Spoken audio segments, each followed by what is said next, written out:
Hey everyone, what's up? Welcome back to Babylon Talmud. Today we're studying Daf Tesvav of Masechta Sheqalim. Daf Tesvav at the beginning, it's like, I don't know, it's like a little bit technical, not too hard, but a little bit technical. And then we get into this, a whole bunch of interesting stories about charity, about giving charity. And then we start the sixth parak of Masechta Sheqalim, and we discuss the Aron, which is super interesting. So let's jump in. We're on Daf Yudal Amud Beis, 5 lines from the bottom. Zok de Gemara uchven azai chote dal lama. I think that's how to read it. It's a shtickle mess how to read this thing. You really have to kind of play around with it. But akoponim. So the Mishnah had said that. Remember, the Mishnah was talking about different types of tokens that they had in the Beis Hamikdash for like libations that would come with different animals, so like flour libations, wine libations, oil libations. So there were 4 types of tokens: one for sheep, one for cattle, one for rams. Rams got their own one, and then one for sinners. And sinners were for mitzoras. Okay. Now Ben Azai made a further distinction and said, actually, when it comes to mitzora, the sinners, there were actually 2 types of sinners. There was the poor and the wealthy. So the kasha is Ben Azai chote dal lama. I think that's where the question mark goes. How come Ben Azai had to make this distinction? Now, according to the Chachamim, right? So there was only one chote token, and that was for a mitzora. And basically, a mitzora would have to bring a whole bunch of flour and oil. Basically, would have to bring 9 hin of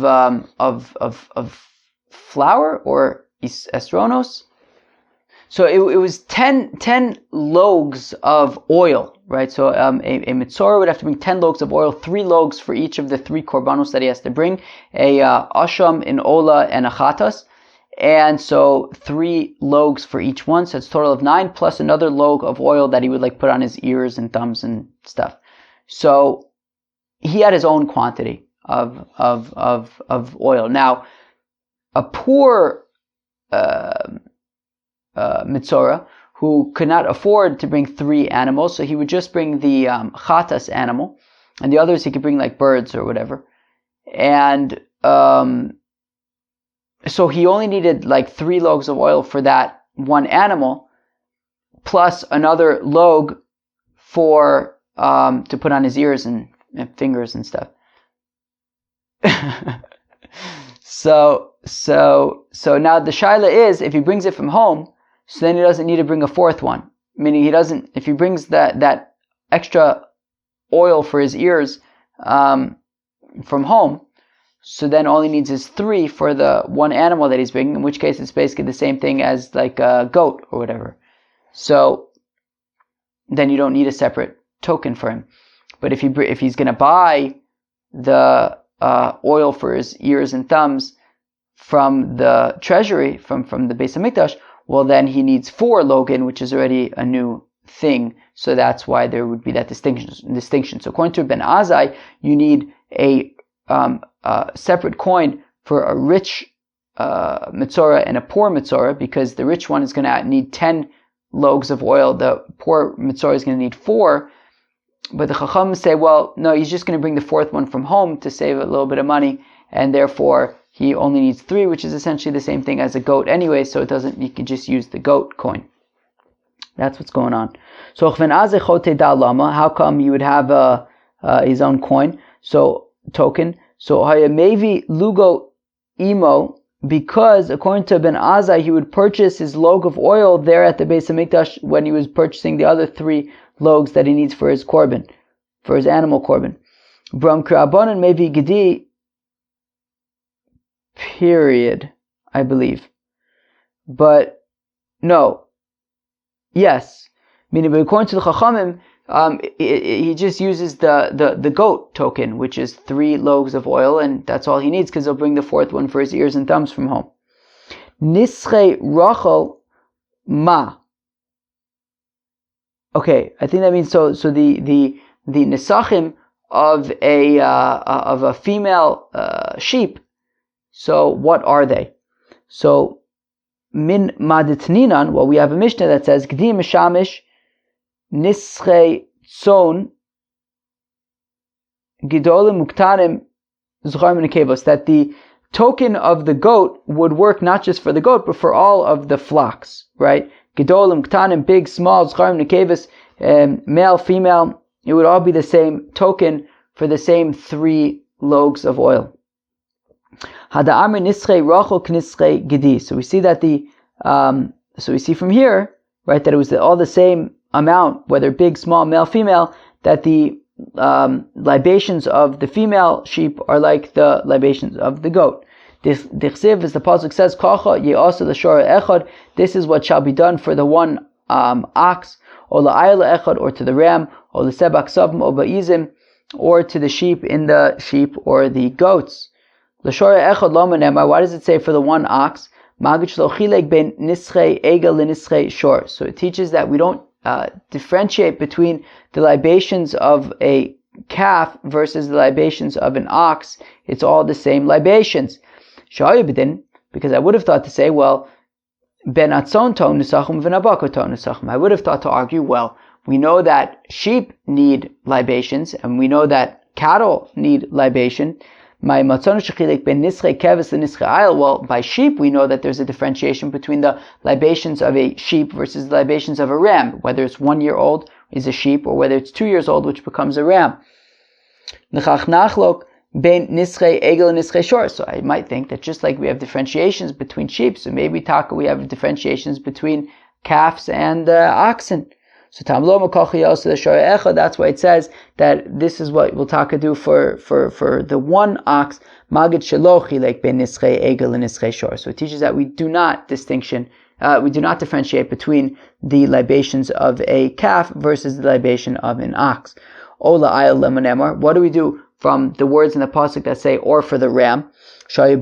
Because I would have thought to say well, if we differentiate between the libations of a 1-year-old sheep versus a 2-year-old sheep, i.e. between a sheep versus a ram, so since we do make a distinction, so I might think, well, let's also make a distinction between the libations of a 2-year-old sheep, ram, versus a 3-year-old ram. It says no, to the one ram, there's no distinctions between 2 years old and 3 years old. All the sebak vasim, how come it says or to a sheep among the sheeps? Well, I would have thought to say, well, if we're going to differentiate between the libations of a sheep versus a ram, so I might think that let's also differentiate between the libations of a female sheep versus a female sheep. I don't know. I guess, well, probably a 1-year-old sheep, female sheep, versus a 2-year-old female sheep. Tamulomar o lesebak savim. Bakvasim, it says, or the sheep among the sheep, kilu, that it's all going to be the same libations. Or beizim lamenemer, akum, it says, or among the goats. Then I would have thought the same. Kevis and Nischei Ayol, I would have thought to say, well, if we distinguish between the libations of a sheep versus the libations of a ram, maybe we should also differentiate between the libations of a 1-year-old goat versus a 2-year-old goat. Is that called a billy goat? Which one's the billy goat? Therefore it says Oba Izim. We compare the small goat to the big goat. Just like the small goat is 3 loaves of oil. Well, guess what? Taka, the big goat, is also 3 loaves of oil. Fascinating stuff. Let's move on. So we said that on the token was the name of the day. How come? So we said because of the trickster. So basically I think the idea was that if somebody would misplace their token or lose it, so somebody might chop it and then bring it for themselves and take it for themselves.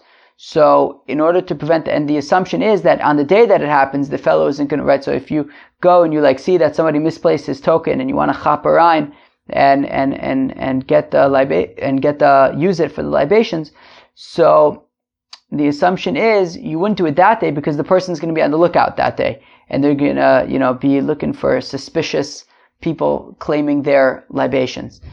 So he's going to want to do it the next day. So to prevent that, they write the day of the week on the token so that if you go to bring it the next day, you won't be able to use it because it's not the right day.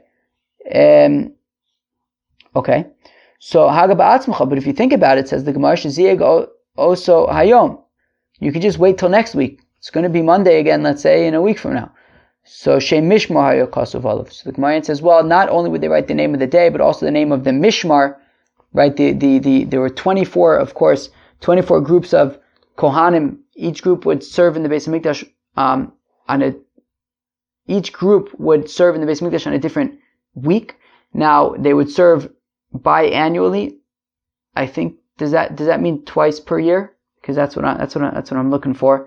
So you would have 24 of these groups, and they would serve in the Beis Hamikdash on 2 separate weeks of the year. And so they would write down on the token not just the day of the week, but also which mishmar it is that week. So if you come back next week, it'll be the wrong mishmar.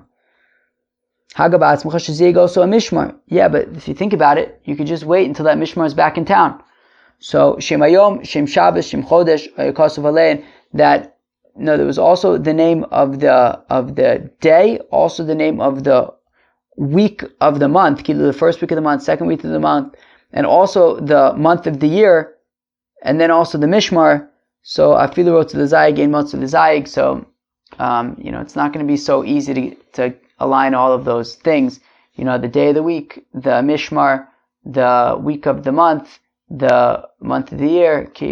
There's enough factors that'll make it complicated enough so that it'll be hard to forge. Let's move on. We get to a new Mishnah, Aloche Dalet of the 5th parak of Masechta Sheqalim, Shtei Lishachos Hayu B'Mikdash. There were 2 offices. There were many offices in the Beis Hamikdash, but there were also these 2 offices. Lishkas Chashoyin, the secret, the quiet office. Ve'achas Lishkas, so Achas Lishkas Chashoyin ve'achas Lishkas Akelim. And one of them was the office of the vessels. Lishkas Chashoyin, what was the deal with the secret quiet office? So sin-fearing people would secretly put funds in this quiet office. And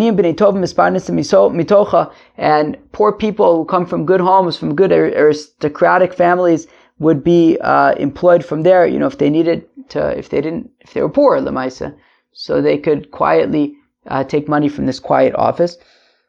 Bachashai, quietly. Lishkas Akelim, what was the office of the vessels? Kol mishu misnadiv kli, anybody who donated a vessel. Zorko lisocha, meaning if you want to just because as we said the other day that the bedek habayis, you can mamish donate anything dartin, even sticks and stones. So if you have any kind of vessel that you want to donate to the bedek habayis, so you can just go to this Lishkas Akelim, to the office of the vessels, and you throw it into the office. And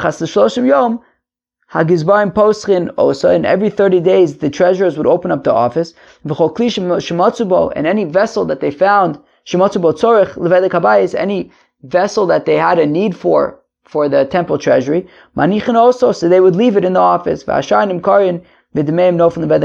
anything that they didn't have a need for, so they would sell, and then the money would go to the bedek habayis, to the temple treasury.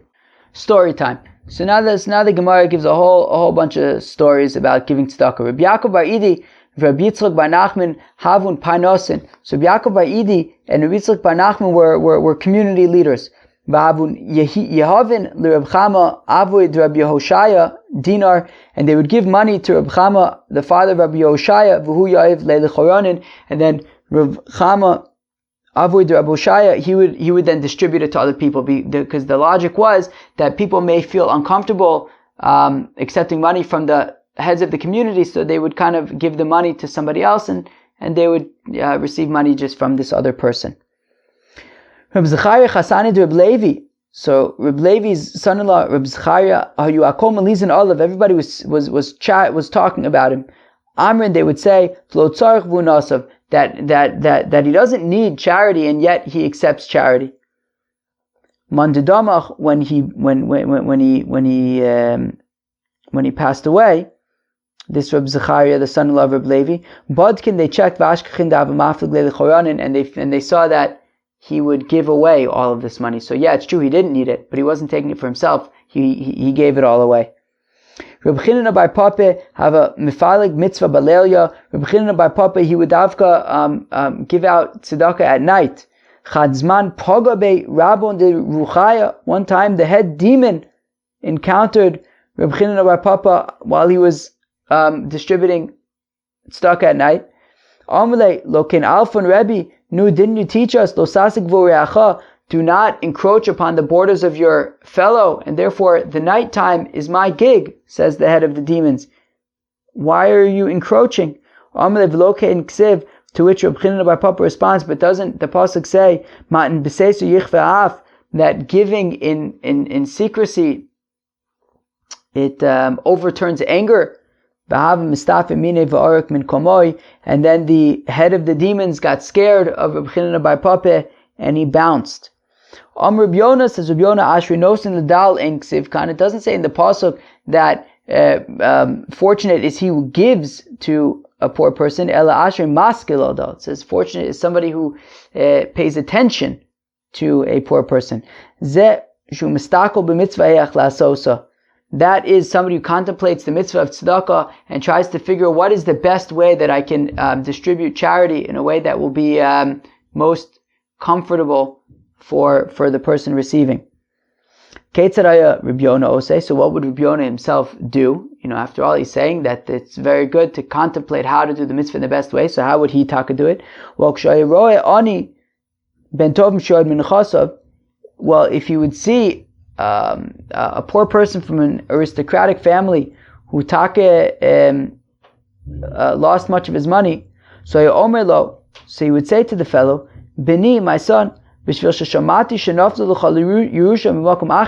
heard that you are shortly going to have a bunch of money. You're going to get an inheritance, you're going to have a bunch of money. So I understand that it's only temporary that you need money. So So Rabbi Yonah would say to this fellow, look, here's some money, take it and you'll pay it back when you get your inheritance. So min have a nosiv, have a amalei, matana hilacha, and then once the fellow accepted the money, Rabbi Yonah would then say, it's a gift, you can keep it, you don't have to pay it back.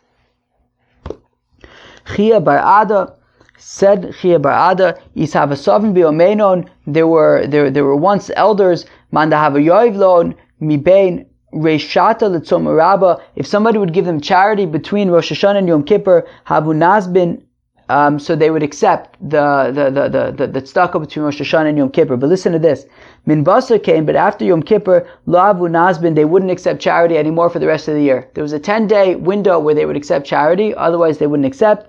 Amrin, they said the shaton gabon. Whatever is going to happen this year has already been decided in Shemayim between Rosh Hashanah and Yom Kippur, so things are up in the air. But after Yom Kippur, whatever we're meant to have, we have.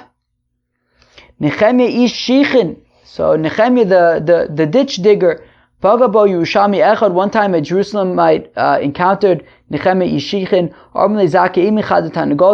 And he said to Nehemiah ish shichin, can you give me money for a hen? Nehemiah ish shichin said to him, Heilach to mise de kupad.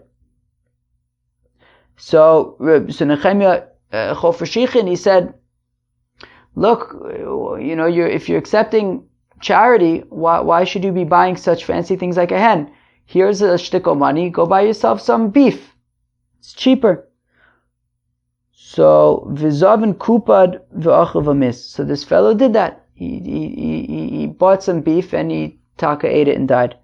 V'avatzavach v'omer, and Nechunya Chofer Shichin was crying out and saying, Bo v'siftu, come and eulogize Larugo Nehemiah, to the one who was killed by Nehemiah. Nachum Ishgamzu, Hayamolich Doron Leveis Chomiv. Nachum Ishgamzi was once bringing a gift to his father-in-law, and a certain fellow afflicted with boils encountered Nachum Ish Gamzu, and he said to Nachum Ish Gamzu, can you give me some, can you give me a bissel from what you have? He says, look, on the way back, I'll give you epis. And on the way back, Nachum Ish Gamzu found that this Mukashchin fellow had passed away. And Nachum Ish Gamzu said to this corpse, the eyes that saw you and didn't give you anything, yistamyo, and they should go blind. Yodei dilo pashton mitein loch yiskatun, and the hands that did not extend to give you anything should be cut off. Raglaya dilo ratan lemitan loch yitabrun, the legs that didn't run to give you should be broken. Umatse kain, and sure enough, all of these things happened to Nachum Ish Gamzu. Isn't that insane? Nachum Ish Gamzu, all of these things happened to him. Rabbi Akiva went to visit Nachum Ish Gamzu. Amarle oili shani roeh oscha b'chach. And Rabbi Akiva says to Nachum Ish Gamzu, he says, woe is to me that I have to see you in such a state. Amarle Nachum Ish Gamzu said to him, oili she'enani roeh oscha b'chach. Woe is to me that I don't see you like this.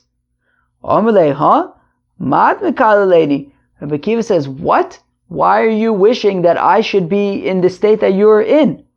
Amarle, Nachum Ish Gamzu said to Bakiva, Umad mevoit b'yisurin, why are you downplaying Yisurin? Yisurin, as we learned at the very beginning of Masechta Brachos, are what cleanse a person.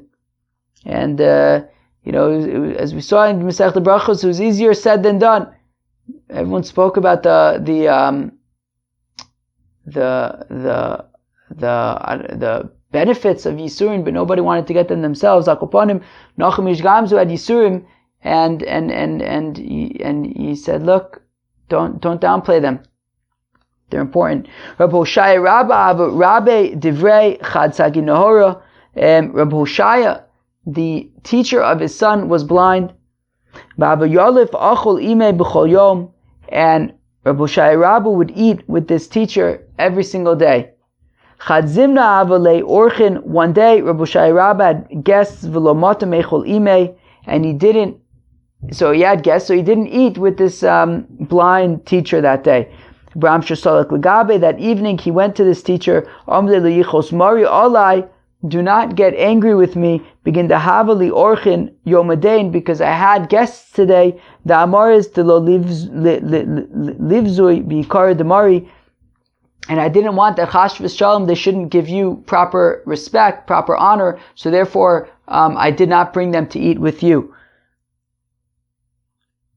Yom Adain, on this day. Begin kain lo achalas im mari Yom Adain, that's why I did not eat with you today. Omerle, so this Rebbe, this teacher said to Rabbi Hoshaya Rabba, Ata piasta leman de mischame v'lochame, you have appeased somebody who is seen but cannot see. Dain dechame v'lo mischamayim yikalu piyuscha.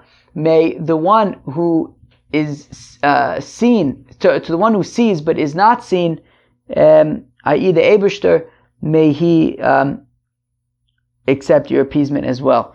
Omar le hada minalach, to which Rabbi Hoshaya Rabba said to the teacher, how do you know to say such a phrase?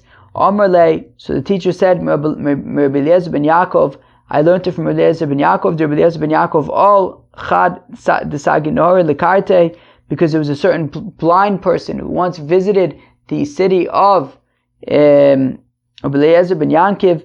Yosef le Rabbi Eliezer ben Yaakov le ramine. So Rabbi Eliezer ben Yaakov, he sat below this blind fellow, the yemun the ilule dava by nosha rabba, so that people would say, well, if not for the fact that this blind fellow was a great person, lo Yosef le Rabbi Eliezer ben Yaakov le ramine, then Rabbi Eliezer ben Yaakov would not sit below him. Avdin le panosa de ekar. And so everyone gave this blind person a lot of money, because they saw that Rabbi Eliezer ben Yaakov was sitting lower than he was, so therefore they concluded that this must be a very important person, and they gave him a lot of money. Amrlon, this blind fellow, said to them, Ma'u heichin, what is all of this? Amrunle, they said to him, Rabbi Eliezer ben Yaakov Yosef l'Raminach. They said, look, Rabbi Eliezer ben Yaakov is sitting lower than you, and therefore it must mean that you're a very important person. V'tzali ilave hadatzlosa, and then he praised them with the following prayer: you have done kindness to somebody who is seen but cannot see. Dein dechami v'lo mischame yigmol yosei chesed. He who sees but is not seen, i.e. the Eibishter, will do kindness for you. Reb Chama bar Chanina v'Reb Hoshaya havu mitailin be'ilen kinishta delud. So Reb Chama bar Chanina and Reb Hoshaya were traveling by this synagogue in Lod.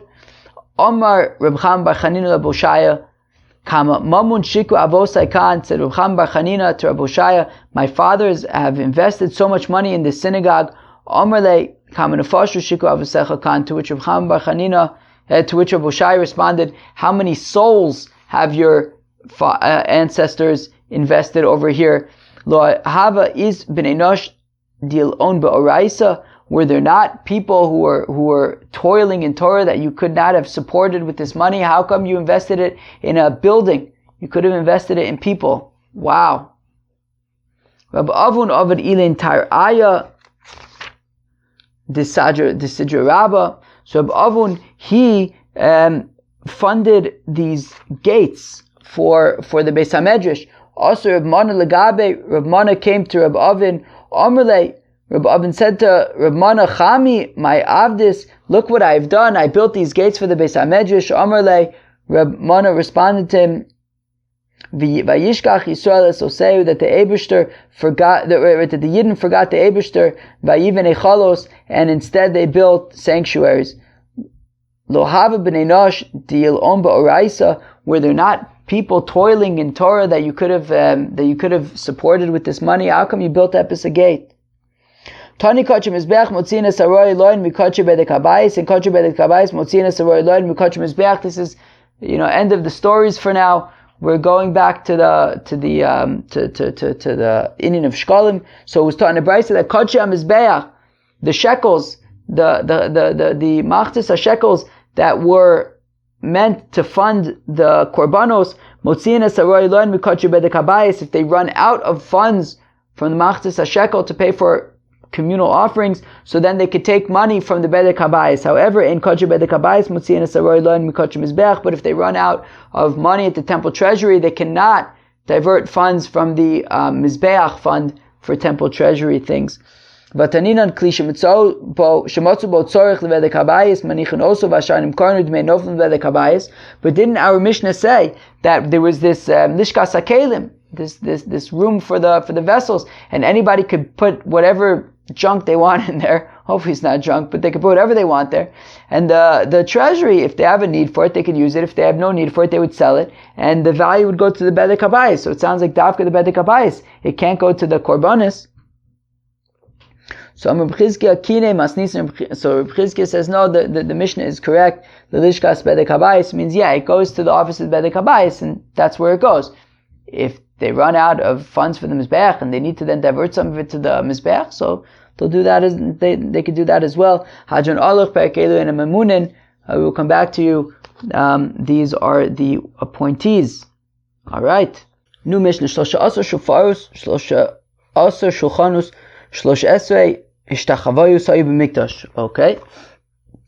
There were 13 of these. What were they called? Chests. And 13 tables, and 13 bowing downs. I guess that, what was it? Was this a Mishnah in Talmud or something? That were every day or something? They would I think Taka maybe every day they would go around the Azara and they would bow down at all the different gates. I think the Shaila, if it was Taka about all the Dafka have to do with the gates or just 13 bowing downs. But anyways, Shal Beis Rabban Gamliel, Shal Beis Rabbi Chananias kana Kohanim are mishtachvim ba'arba esrei. But by Rabbi Gamliel's minig and Chananias kana Kohanim, they would bow down 14 times. Veichon oisi yisera. Where was the extra bowing down? So the assumption here seems to be Davka Kilu, that it was opposite the entrances to the Azara. So then there was an extra one, right? Rabbi Gamliel and Rabbi Chananias kana Kohanim. So they would do an extra one. Where would they do the extra one? Kenegedira Eitzim, by the storage of the wood, where they would store the wood room. And now listen to this, Chaver. Shekein Masoras biyadon me'avosein, that there was a tradition from their fathers. Shmuel Proko, you're going to like this. Sheshama Aron Nignaz, that is where the Aron was hidden, beneath the wood storage room. Maise b'koyin echad shoy misasik. There was a story with one Kohen who was in the wood room, and he noticed that one part of the floor in the wood room was different than the rest of the floor. So this Kohen went, he said to his friend, and lo hispik ligmar esadover, and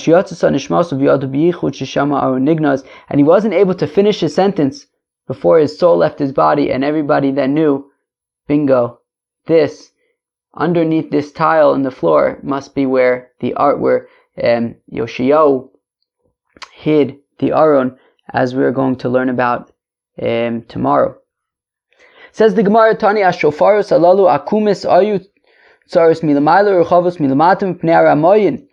Says the Gemara that these chests, they were davke narrow at the top and wider at the bottom, because if it was the opposite, if it was wide at the top and narrow at the bottom, then anybody could stick their hand in and take money away, which we don't want. We want the money to stay in the chest. So therefore, they were davka narrow at the top and then wider on the bottom, so you couldn't stick your hand in, and then it would be able to collect all the money at the wider part at the bottom. And that way, dishonest people would be unable to steal and remove money from the chests. Tani b'shem Reb Eliezer. Listen to this. It was taught in the name of Reb Eliezer, Ha'aron gali imay in the Bavel, that the Aron actually was exiled with the Yidden to Babylonia, to Bavel. My time. What's this based on? So the pasuk says, Lo yivasu davar amar Hashem, that the pasuk in Melachim says that everyone's going to be exiled to Babel and nothing is going to remain, and therefore that includes the Aron, that the Aron will not remain either. Ein davar elisha dibros l'socho. What does davar mean? Davar is like dibor, like dibros, that the dafka the aseres adibros, the Aron which holds the aseres adibros, is going to be exiled to Bavel as well. And similarly it says, that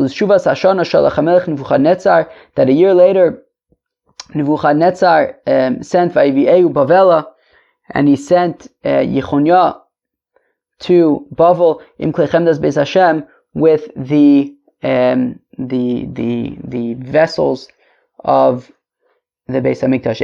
Hu klei chemdas beis Hashem ze Aron. What is this coveted vessel of the Beis Hamikdash? That is the Aron, and therefore we want to argue that the Aron actually was sent to Bavel with the Yidden. Reb Shimon ben Lakish Omer says, Reb Shimon ben Lakish bimkomo haya Aron nignas. So Rish Lakish's opinion is that the Aron was actually hidden away in its place by the Kodesh HaKodashim, just immediately below.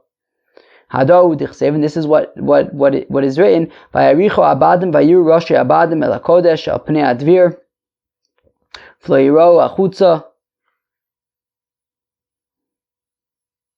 It says that the poles extended, and the ends of the poles were visible into the heichal al pnei advir, facing the Kodesh HaKodashim, but they wouldn't actually be able to be seen outside. So ksiva yerau, on the one hand it says that they would be visible, but then it says that they weren't able to be seen.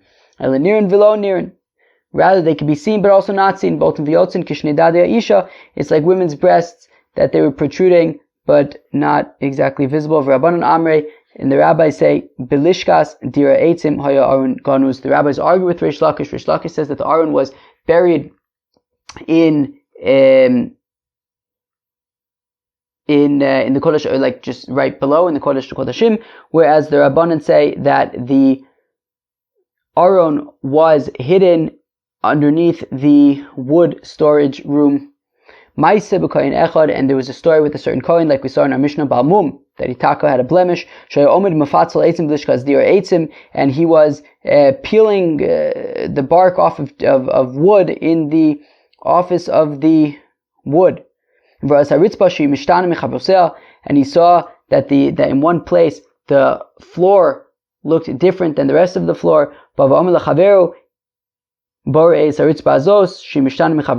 he went and he called over his friend. He said, "Hey, look over here.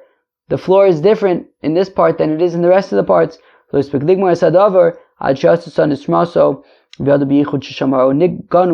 And he didn't manage to finish the sentence before his soul popped out of his body, and that was it for this guy. And everybody else knew that the Aron must be in this place. Wah. Let's go weiter. So interesting, 3 machlokas about what happened to the Aron. Either it's somewhere in Bavel, maybe it's in Iraq somewhere, and the other opinion is that it was just beneath the Kodesh HaKodashim. The third opinion is that it was beneath the office of the wood. Tani Reb Hoshaya hekish olav bekurnas v'yatzas eish v'sarafto. Says Reb Hoshaya that actually what happened was this fellow knocked on the tile with a hammer, and fire, emerged from the floor and burnt the fellow.